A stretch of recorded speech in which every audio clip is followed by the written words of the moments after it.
Snow fell in heavy, merciless sheets the night Amara Bennett was locked outside. The wind howled across the wide front lawn of the Whitmore estate, cutting through her thin maternity coat as though it were paper. Her breath came out in trembling clouds, one hand resting protectively over her swollen belly. She was 8 months pregnant, exhausted, and still clutching a small paper bag from the pharmacy. Behind the grand oak door, laughter echoed. Her husband's family was hosting another winter dinner party, crystal glasses, chiming, classical music humming, voices layered with polite cruelty. Amara had never truly belonged in that house. She had grown up in a modest apartment above her father's grocery store, raised to value kindness over status. But she had fallen in love with Daniel Whitmore, or at least, with the gentle man she thought he was, before his family began pulling him back into their cold orbit. That evening, she had returned later than expected. She had stopped by the convenience store to buy prenatal vitamins and, on a whim, a lottery ticket the cashier insisted was lucky.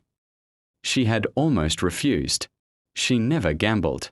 But something in the cashier's warm smile had made her tuck the ticket into her coat pocket. When she reached the front door, it was locked. She rang the bell once, twice, a third time, longer. Finally, the upstairs window opened.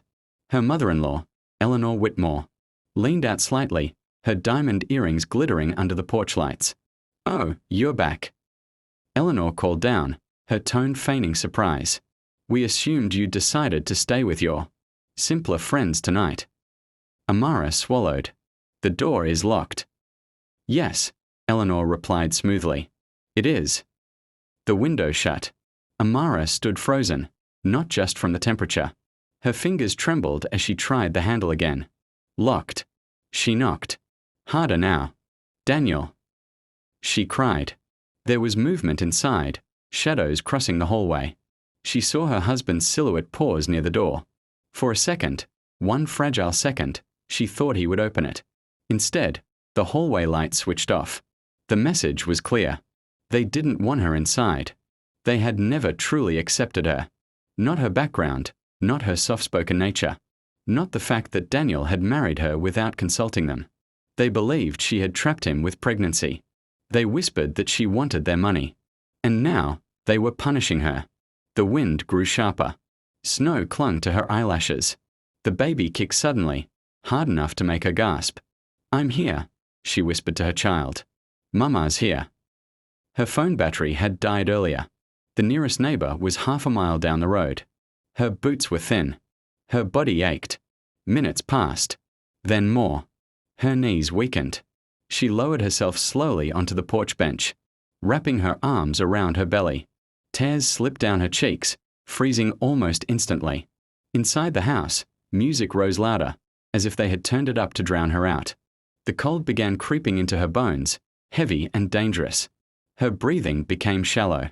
She tried to stay awake, tried to hum a lullaby her father used to sing to her when winter storms rattled their old apartment windows. She didn't know how long she sat there before headlights swept across the driveway. A car door slammed. A voice cut through the storm. Amara forced her eyes open. A middle-aged taxi driver stood before her, concern etched across his face. "I was dropping someone off down the road," he said gently. "Saw you sitting here. Are you all right?" She tried to answer, but her lips barely moved. "Good Lord," he muttered. "You're freezing." Without hesitation, he shrugged off his thick coat and wrapped it around her shoulders. He helped her to her feet carefully. "I can't leave you here," he said firmly. The front door remained closed. No one from inside stepped out to stop him. No one checked on her. As the taxi drove away, Amara glanced back at the illuminated mansion, the house that was supposed to be her home. The snow swallowed her footprints, and none of them noticed that tucked safely inside her coat pocket was a small, folded lottery ticket worth $200 million. Not yet.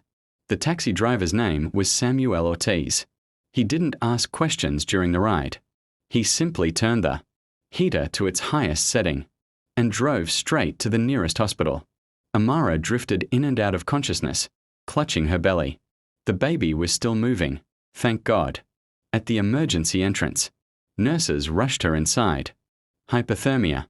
severe stress, dehydration. As they worked, Samuel stayed until he knew she was stable. Before he left, he pressed a small card into her hand. "If you need a ride anywhere," he said softly, "call me. No charge." Hours later, Amara awoke in a quiet hospital room. A nurse adjusted her fore and smiled gently. "You're lucky someone found you when they did." Lucky. The word echoed strangely. Her hand instinctively moved to her coat, now folded neatly on a chair. Suddenly, she remembered the lottery ticket. It felt absurd to think about it now. Money meant nothing compared to her baby's safety. Still, she reached into the pocket. The ticket was there, slightly crumpled but intact. On the bedside table, a small television played the late-night news. The announcer's voice broke through her foggy thoughts. And tonight's record-breaking Power State jackpot winner. A single ticket purchased in Brookshire is worth $200 million. Her heart skipped. Brookshire. That was the convenience store she had stopped at. The winning numbers flashed across the screen. Amara's fingers shook as she unfolded the ticket. One number matched. Then another. Then all of them. The room seemed to tilt. She checked again. And again. Every single number matched. A nurse noticed her pale expression. "Are you okay?" Amara looked up, tears filling her eyes. Not of sadness this time, but disbelief. "I think," she whispered, "I think I just won." The nurse frowned slightly. "Won what?" Amara turned the ticket toward her. The nurse gasped. $200 million. The woman who had been locked out into the freezing cold hours earlier was now one of the wealthiest individuals in the state. But instead of joy, Amara felt something else. Clarity. She thought about the locked door, the music, Daniel turning off the light. She thought about Samuel's coat around her shoulders, about kindness, about cruelty. Money, she realized, didn't change who people were. It revealed them. She placed her hand over her belly again.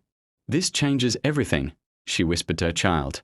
And for the first time since marrying into the Whitmore family, she didn't feel powerless. Amara didn't contact the Whitmores. Not immediately. The Lottery Commission arranged private meetings, lawyers, financial advisors. News outlets began speculating about the mysterious winner who hadn't come forward publicly yet. She requested anonymity. The hospital bills were paid instantly. She rented a quiet lakeside home under a private trust. And she called Samuel. When he arrived, he assumed she needed another ride. Instead, she handed him an envelope. Inside was a check large enough to pay off his mortgage, his daughter's college tuition, and more. "For saving my life," she said. Samuel tried to refuse. She insisted. Then she began planning something no one expected. She visited women's shelters quietly. She spoke with social workers. She listened to stories of mothers turned away, of women with nowhere to go. The memory of the cold porch never left her. Within months, construction began on the Bennett Haven, a foundation dedicated to providing safe housing for pregnant women in crisis. She invested carefully, wisely. She kept control. And when her daughter was born, healthy, beautiful, strong, Amara held her close and whispered, "You will never beg for warmth." Meanwhile, the Whitmore family discovered the truth in the worst possible way. Through a news headline, "Mysterious lotto winner identified as Amara Whitmore." Their phones exploded. Daniel tried calling her dozens of times. She didn't answer. 3 months after her daughter's birth, there was a knock at her lakeside home. Daniel stood there, eyes red, pride shattered. "Why didn't you tell me?" he asked. Amara studied him calmly. "Would you have opened the door?" She replied softly. He had no answer. He spoke of misunderstandings, of family pressure, of regret. She listened quietly. Then she told him about the night she almost didn't survive, about their daughter nearly being born too soon. "You didn't choose me," she said gently. "You chose silence." Daniel wept. But some doors, once closed, never opened the same way again. Amara filed for divorce.